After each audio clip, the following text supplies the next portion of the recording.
certainly not the sin to their child.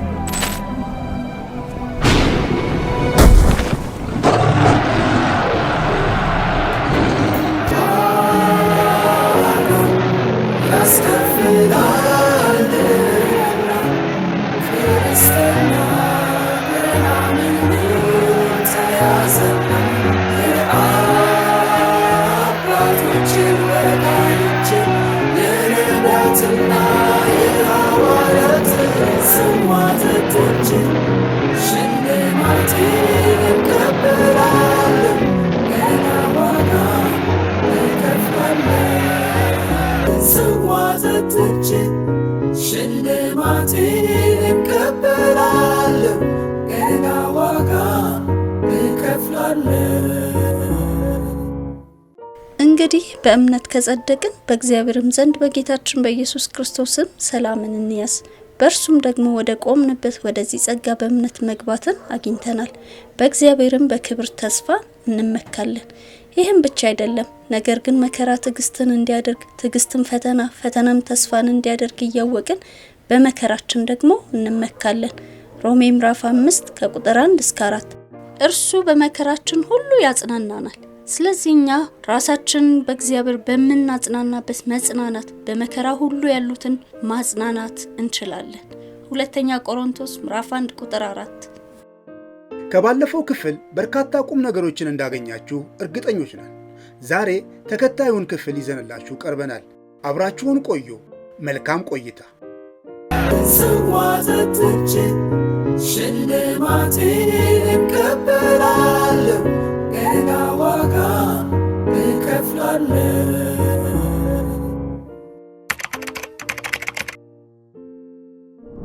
አንድ የዳነ አማኝ መሰደድ ይኖርበታል ማለት ነው። የግድ ስደት ጠርቶ ባይሄድም እኛም አማኞች ስለሆነ ነው በጊዜው ተፈልገን ፈልጎ እኮ ነው ስደቱ የመጣው ያ ነው። እና ፊልጵስዩስ ላይ ምን ይላል? እሱን ላንብበው እስቲ። እርሱንና የትንሣኤውን ኃይል እንዳውቅ በመከራውም እንድካፈል ወደ ሙታን ትንሣኤ ልደርስ ቢሆንልኝ በሞቱ እንድመስለው እመኛለሁ። ስለዚህ መከራ ትንሣኤውን ኃይል እንድናውቅ በመከራው እንድንካፈል ወደዛ ክብር እንድንገባ የሚረዳን እንደሆነ ነው የሚናገረውና ፊልጵስዩስ ላይ ያሉ ቃሎች እንደው ሁሉንም ብናነባቸው ጥሩ ይመስለኛል። ፊልጵስዩስ 4:14 ላይም የሚለው ነገር አለው። ሆኖም በመከራዬ ከኔ ጋር ስለተካፈላችሁ መልካም አደረጋችሁ ይላል። ስለዚህ መከራ መካፈል መልካም ነው። ሁለተኛ ተሰሎንቄ 1:6-7 ጌታ ኢየሱስ ክርስቶስ ሲመጣ የሚሆነውን ነገር ይነግረናል። እሱ እንግዲህ የመጨረሻው ነው። ጌታ ኢየሱስ ክርስቶስ ከስልጣኑ መላእክት ጋር ከሰማይ በእሳት ነበልባል ሲገለጥ መከራን ለሚያሳዩአችሁ መከራን ለምትቀበሉ ከእኛ ጋር እረፍትን ብድራት አድርጎ እንዲመልስ በእግዚአብሔር ፊት በእርግጥ ጽድቅ ነውና ይላል። ስለዚህ መከራ ምን አለው? ብድራት አለው። መከራ ብድራት አለው። ለዚህ ነው የመከራ ተስፋዎች ናቸው። ስለዚህ ጢሞቴዎስን መከራን ተቀበል። በጣም እሱ ላይ በጣም ብዙ የተረባረበ ነገር አለውና እንደው እሱን ባነብ ፈቅዱ። ይሄን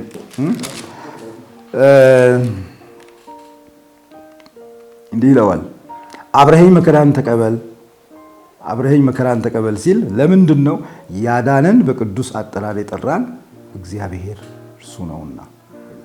ይህ መከራ ደግሞ ይህንን መከራ ተቀብያለሁ እኔ አላፍርበትም ይላል እዛው ጢሞቴዎስ ላይ። ከዛ ቀጥሎ ጢሞቴዎስ አሁንም 2 ላይ ምን ይላል?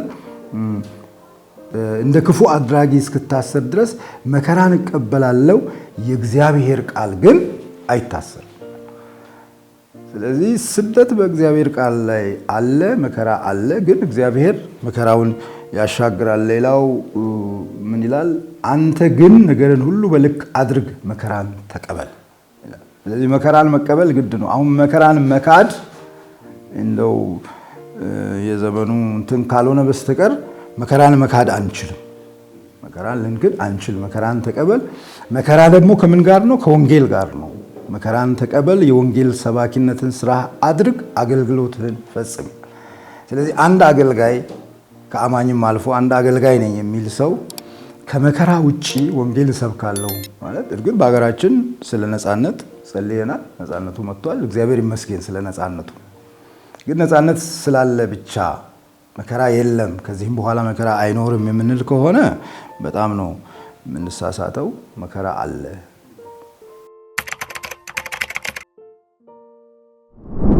የዚያን ጊዜ የመከራው ምንጭ ምንድነው?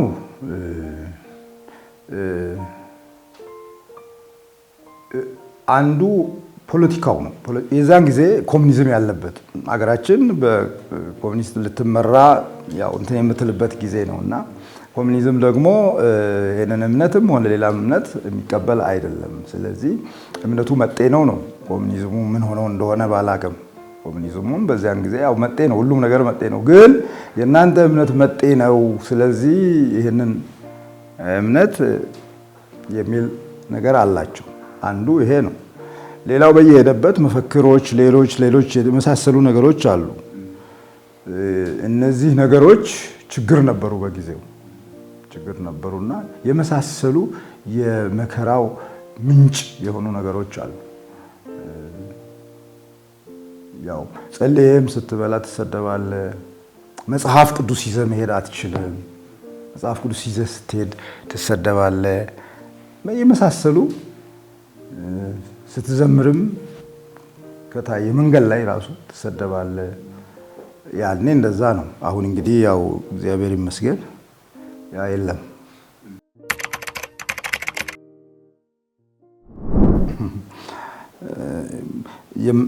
ለመከራ ምንም የተዘጋጀሁት ነገር የለም።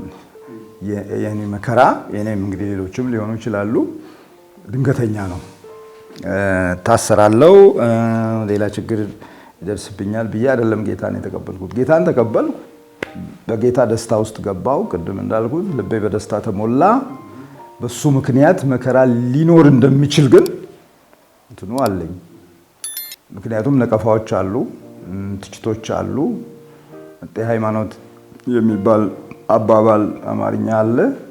ያንን የምንሰማበት ጊዜ ስለሆነ ስደት ሊመጣ እንደሚችል ስደት ሊኖር እንደሚችል አስባለሁ። ግን እኔ በዚያን ጊዜ እሰደዳለሁ ወይም እታሰራለሁ ብዬ አልገመትኩም።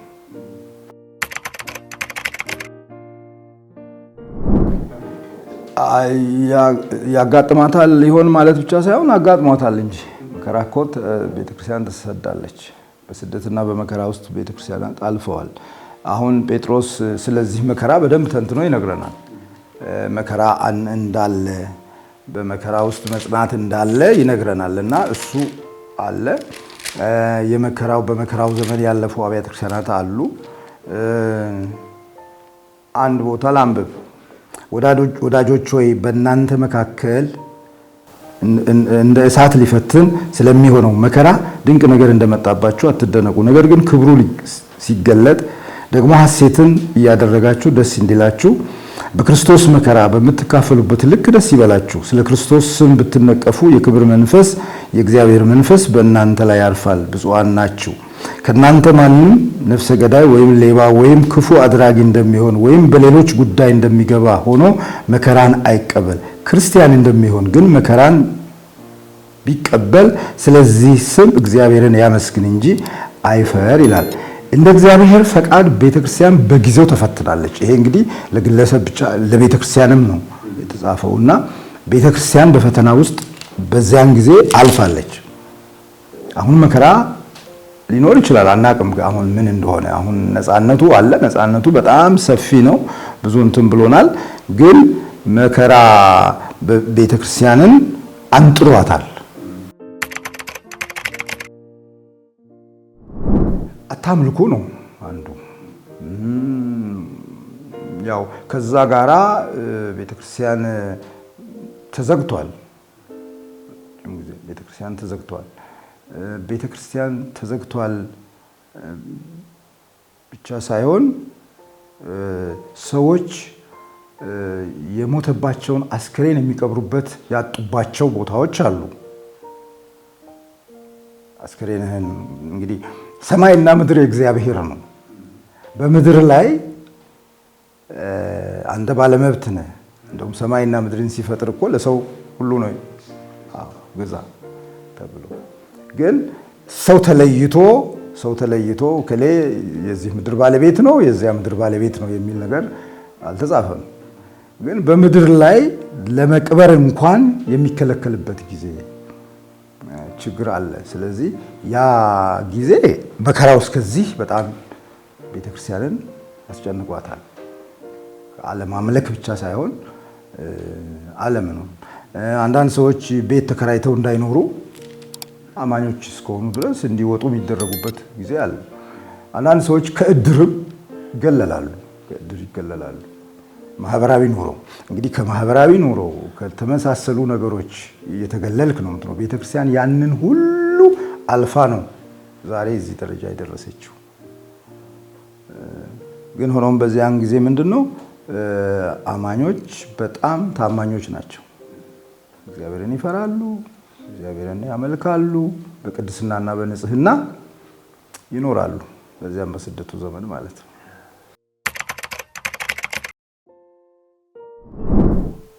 ያዕቆብን አስገደለ ይልና ደስ ባሰኛቸው ጊዜ ጴጥሮስን አሰረው ይላል።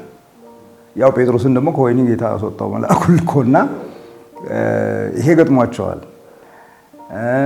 እነ ጳውሎስ እነ ሲላስ ሰበካችሁ ተብሎ ተደብድበዋል፣ ተቀጥቅጧል፣ እንደ ሞተ ተቆጥሮ ትተውት ሄደዋል።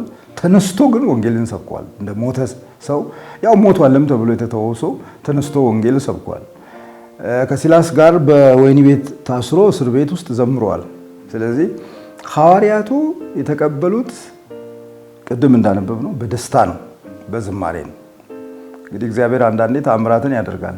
ሁልጊዜ ባይጠበቅም እነሱ በዛ በወህኒ ቤት ውስጥ እየዘመሩ እያለ የወህኒው መሰረት እንትን እንዳለን ያለ ተፈተዋል፣ ወጥተዋል፣ በዚህ አልፈዋል። ያው መጥምቁ ዮሐንስ አንገቱን ሰጥቷል። ከክርስቶስ ቀጥሎ ያለ እንግዲህ ወንጌል የሰበከ እሱ ነው። የክርስቶስን መንገድ መምጣት የጠረገ እሱ ነው። እሱ አንገቱን ተቀልቷል። እሱ ምንድነው ኃጢአትን በመቃወም ነው ሄሮድስ እንደዛ ያደረገውና አልፈን እንግዲህ ስንሄድ መጨረሻ ላይ እነ ጴጥሮስም በቤተክርስቲያን ታሪክ እንደሚነግረው ያው እስኪሰቀሉ ተዘቅዝቀው ደርሰዋል። ቤተክርስቲያን ታሪክ አላት።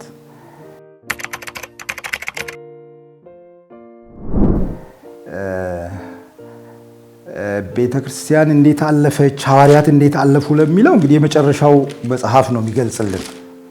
የመጨረሻው መጽሐፍ የራእይ መጽሐፍ ነው። ቤተክርስቲያን በዚያን ጊዜ በከፍተኛ ስደት አልፋ የመጣች እንደሆነች ይነግረናል እና እሱን ማየት ነው። አንዳንድ አብያተ ክርስቲያናትን እንደዚህ ይላቸዋል፣ መከራህንና ድህነትህን አውቃለሁ ይላል። ነገር ግን ባለጠጋ ነህ። የሰይጣን ማህበር ናቸው እንጂ አይሁድ ሳይሆኑ አይሁድ ነን የሚሉ የሚሳደቡትን ስድብ አውቃለሁ። ልትቀበለው ያለህን መከራ አትፍራ ይላል። ቤተክርስቲያን ሐዋርያት በዚህ አልፈዋል።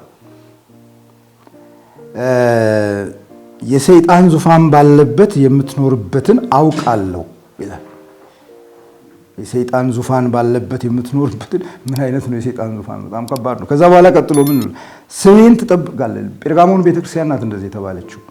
ስሜን ትጠብቃለህ፣ ሰይጣንም በሚኖርበት በእናንተ ዘንድ የተገደለውን የታመነውን ምስክሬን አንቲጳስን በነበረበት ዘመን እንኳ ሃይማኖቴን አልካድክም ይላል። ስለዚህ ሐዋርያት በዚህ መንገድ አልፈዋል። ይህንን ራእይ የጻፈው ዮሐንስ በፍጥሞ ደሴት ውስጥ ነው የታሰረው። ከዛም አውጥተው እንግዲህ በዘይት እንደቀቀሉት ታሪክ ይነግራል። ግን አልሞተም፣ በዛም ውስጥ አልሞተም። ወጥቶ ወንጌል ሰብኮ ነው የሞተው የሚጠግበው። ስለዚህ መከራ አለ። ሐዋርያት በዚህ መንገድ አልፈዋል። አልፈው ግን ወንጌልን ለኛ ሰጥተዋል፣ አድርሰዋል። እና መከራ ወዴት ያደርሳል? ቅድም እንዳልኩት መከራ ያጸናል፣ መከራ ያበረታል። በርቱ ነው እኮ የሚለው፣ ወደ ፍጹምነት ያደርሳል።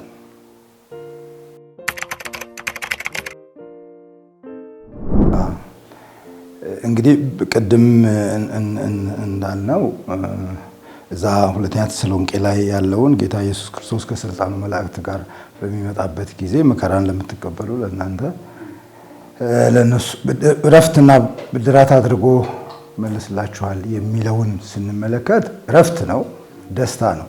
መከራን በምትቀበሉ ልክ ደስ ይበላችሁ ስለሆነ መልእክቱ በዚያን ጊዜ ደስ ይበላችሁ፣ በክርስቶስ ደስ ይበላችሁ ስለሆነ እነ ጳውሎስ የሚሉ የነበረው በደስታ ነው የተቀበሉት፣ በደስታ ነው ያለፉት፣ ደስ እያላቸው እና ምንም ሀዘን አልነበረም።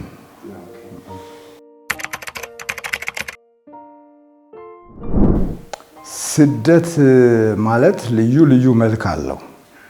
ስደት መታሰር ብቻ አይደለም። ስደት መሰደብ ብቻ አይደለም። ስደት የግድ በዚህ መልክ መምጣት የለበትም። አሁን እሱ አልፏል። እኔ አሁን እሱ አልፏል ነው። አሁን ግን ሌላ ስደት አለ። አሁን ያለው ስደት ምንድነው? በቅድስናና በንጽህና ያለመኖር ችግር እሱ አለ። አሁን በአሁኑ ጊዜ የዚያን ጊዜ ሰዎች ቅድም ብያለሁ ራሳቸውን በንጽህና የሚጠብቁበት ቤተክርስቲያን ጠርታ ነጥራ እንደ እሳት ተፈትና፣ መከራ ደግሞ እንደዛ ነው የሚለው ይፈትናል ነው የሚለው እና ተፈትኖ ከሚፈተነው ከሚቀልጠው ወርቅ ይልቅ የተፈተነው እምነታችሁ ስለሚል ያ የተፈተነው እምነት ለክብር ስለሚበቃ የተፈተነ እምነት ነው ተይዞ የሚኬድ። አሁን ግን ይሄ የተፈተነና የጠራ እምነት አለ ወይ? እሱ ነው አሁን እኔ ለቤተ ክርስቲያን ፈተናዋና ስደታዋ መከራዋ ምንድነው? ክርስትናን በትክክል በጥራት አለመኖር። ለምንድን ነው የማይኖረው ሰው? ቅድም በዓለም ሳላችሁ መከራ አለባችሁ፣ እኔ ግን እኮ መከራን አሸንፌያለሁ አይደለም ያለው፣ ዓለምን ነው ያለው። ስለዚህ በዓለም ውስጥ ነው ያለ ነው። ዓለም ውሸት አለባት፣ ዓለም ሐሰት አለባት፣ ዓለም ቅጥፈት አለባት፣ ዓለም ብዙ ኮተት አለባት እና ከዚያ ተጠብቆ መኖር ያስፈልጋል። አሁን ስደቱ እሱ ነው። ክርስቲያኑ በዚያ ነው የሚሰጥ። ምን ማለት ነው? ተደባልቆ ይኖራል፣ ተስማምቶ ይኖራል፣ አመቻምቾ ይኖራል እና ይሄ ዓለማዊነት ራሱ አንድ ስደት ነው። ስለዚህ ከዓለማዊነት ራስን ጠብቆ ሕይወትን ጠብቆ ቅድስናን ጠብቆ ንጽህናን ጠብቆ መኖር ራሱ አንድን ስደት ማለፍ ነው እኔ ብዬ ማስበው። በዚህ መልኩን ቀይሮ የመጣ ይመስለኛል። እኔ ግን መልኩን ቀይሮ የመጣውን ስደት ሰው አውቆታል ወይ? እሱ ሌላ ችግር ነው።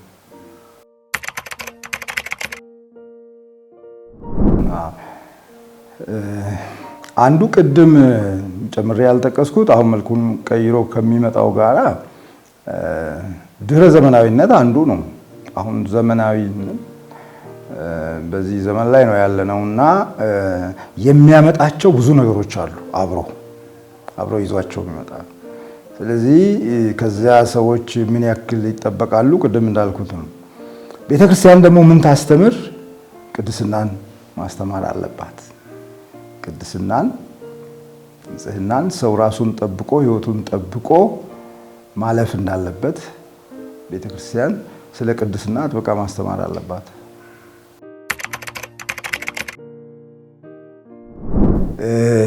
ያኔ ያየሁትን ነው። ያኔ ቅዱሳን በመከራ ጊዜ መከራው ከባድ ስለሆነ እጅግ በጣም ህብረት አለ። እጅግ በጣም አንድነት፣ ህብረት አለ። አሁን ህብረቱ ትንሽ የላላ ነው እና ያው ሰው በራሱ ነው የሚሄደው እንደ መሰለው ነው የሚሄደው። እንደ እግዚአብሔር ቃል ይኖራል ወይ ይሄዳል ወይ? ግን ሊሰበስበንና በአንድ ላይ በህብረት ሊያቆምን የሚችለው የእግዚአብሔር አምላካችን ቃል ነው። ስለዚህ ቅዱሳን በንጽህናም በቅድስናም ችግርን አልፎ ይህንን የዚህን ዓለም መከራም አልፎ ተሻግሮ ለመሄድ በእግዚአብሔር ቃል ዙሪያ ነው መሰብሰብ ያለባቸው። የእግዚአብሔር ቃል ምን ይላል? ምን ያስረዳል? አካሄዳችንን፣ አኗኗራችንን፣ ህይወታችንን በሚመለከት ይሄ የእግዚአብሔር ቃል ይመራል፣ መሪ ነው። ስለዚህ በሱ መመራት፣ በሱ አንድነት ህብረት ማድረግ እሱ መልካም ነው። እሱ ከሌለ አሁንም ብዙ እንትን የሚኖረው አይመስለኝም። እኔ ቤተክርስቲያን ልታስተምረውም ልትነግረውም የሚገባት ይሄ ነው። ወንድሞች በህብረት ቢቀመጡ ነው መልካም ነው። እሱ ህብረት ነው። በእግዚአብሔር ቃል ዙሪያ ነው ህብረቱ እንጂ በሌላ ነገር አይሆንም። እና እሱን ነው የምለው።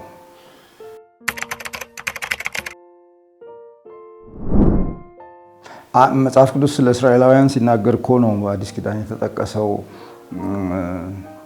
የሰሙት ቃል ከሰሚዎቹ ጋር ስላልተዋሃደ አልጠቀማቸውም ይላል።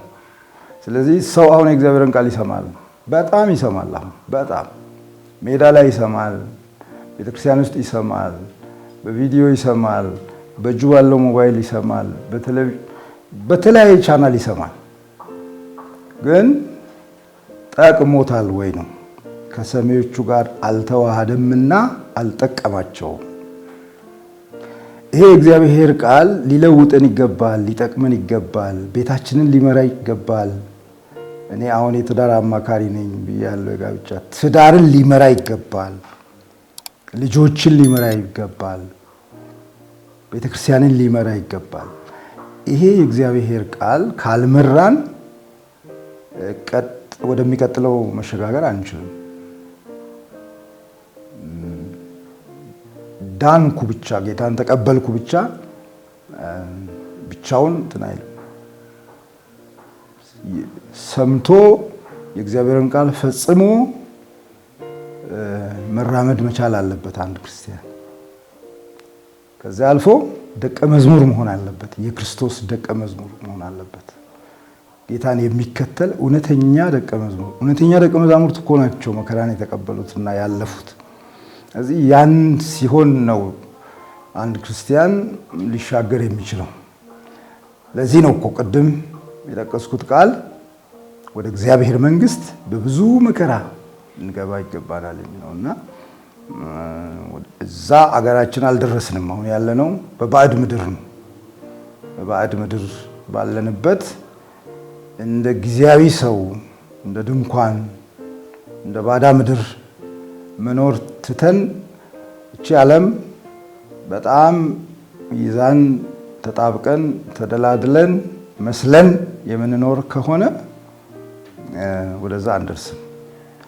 ስለዚህ ጌታን የተቀበለ ሰው ይህንን ማወቅ አለበት። እንደ እግዚአብሔር ቃል መኖሩን ራሱን ቼክ ማድረግ አለበት። ራሱን መመርመር መፈተን ይቆያል። ራስን መፈተን ያው ራሳችንን ብንመረምር ባልተፈረደብንም ይላል። ይሄን ብዙ ጊዜ አብያተ ክርስቲያናት ለጌታ ራት ነው የሚጠቀሙት።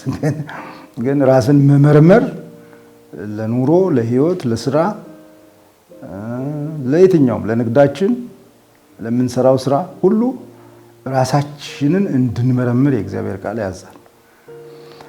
ራሱን መርምሮ መኖር አለበት አንድ ክርስቲያን በዚህ ምድር ላይ።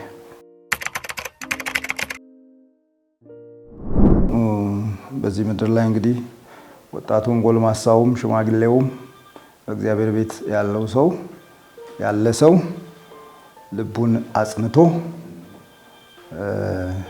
በእግዚአብሔር ጸጋ ማለፍ እንዲችል እመኛለሁ። አንዱ ይሄ ነው፣ ጽናት ነው። እሱን ሳስብ ምን ትዝ አለኝ መሰለህ? የፓስተር ተስፋዬ መዝሙር ልብህ ጽኑ ይሁን አትላላ ጠንክር፣ ባመንክበት ጌታ በፍጹም አትፈር። ሰው እንግዲህ ባመነበት ጌታ ሳያፍር መኖር አለበት። አንድ ቁጥር እንደዚህ ይላል፣ ተድላና ደስታ፣ መጽናናት፣ በረከት፣ ሁሉ መንደላቀቅ በተሟላ ህይወት እንዲህ አይደለም እንዲህ አትመልከት። ክርስትና አንዳንዴ መከራም አለበት።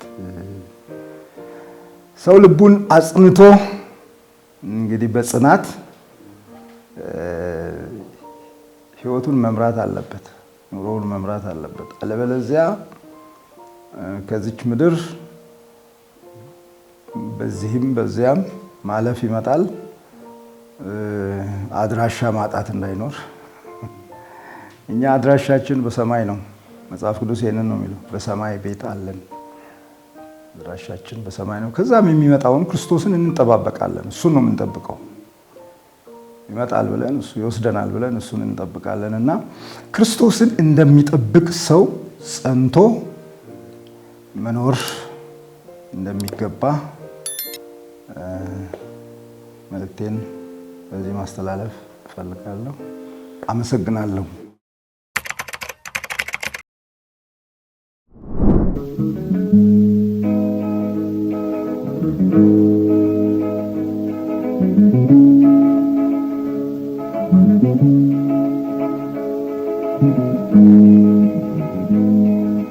ልብ ጽኑ ይሁን አትጠንክር፣ ባመንክበት ጌታ በፍጹም አትፍር። ልብ ጽኑ ይሁን አትጠንክር፣ ባመንክበት ጌታ በፍጹም አትፍር። ተድላና ደስታ መጽናናት በረከት መንደላቀቅ በተሟላ ሕይወት እንደዚህ አይደለም እንዲህ አትመልከት። ክርስትና አንዳንዴ መከራም አለበት። ልብ ጽኑ ይሁን አትጠንክር፣ ባመንክበት ጌታ በፍጹም አትፍር። ልብ ጽኑ ይሁን አትጠንክር፣ ባመንክበት ጌታ በፍጹም አትፍር። የጨለማው ስልጣን ጥላውን ዘርግቶ ጠላት ኃይሉን ሲያሳይ እጅግ ተቆጥቶ በበትር ሲመታ ሆምጣጤ ሲያጠጣ በመስቀሉ መንገድ ወንድሜ አይጥፋ። ልብ ጽኑ ይሁን አትጠንክር፣ ባመንክበት ጌታ በፍጹም አትፍር። ልብ ጽኑ ይሁን አትጠንክር፣ ባመንክበት ጌታ በፍጹም አትፍር። ማምለጫ ስትሻ ከዳር ስትፈልግ ጭላንጭሎስ እንኳን ሲደፈር ሲመረቅ በወህኒ ተጥለህ ሰው ሁሉ ሲደሳ የሕይወት ጌታ የሚረሳህ አይምሰልህ። ልብ ጽኑ ይሁን አትጠንክር፣ ባመንክበት ጌታ በፍጹም አትፍር። ልብ ጽኑ ይሁን አትጠንክር፣ ባመንክበት ጌታ በፍጹም አትፍር።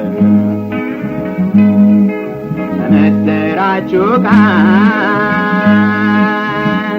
በወንጌል ተሟገት፣ ልብህ ሰፊ ይሁን አርቀህ ተመልከት። ለማያልፈው ርስት ለአገር ተዋጥተህ በላይ እንገናኝ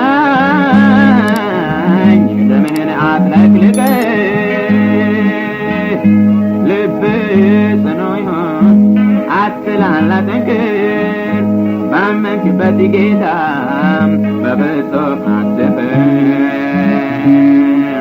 ልብ ጽኑ ይሁን አትላላ ጠንክር ባመንክበት ጌታ በፍጹም አትፍር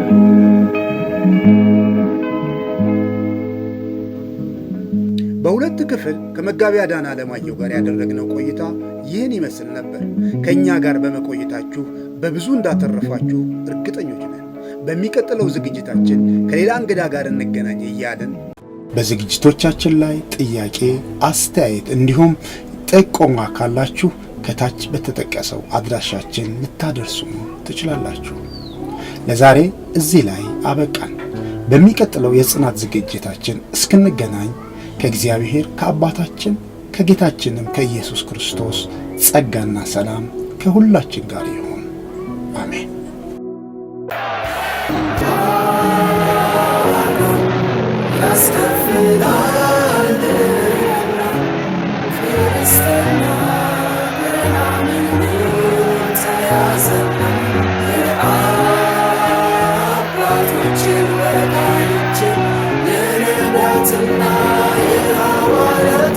Some water,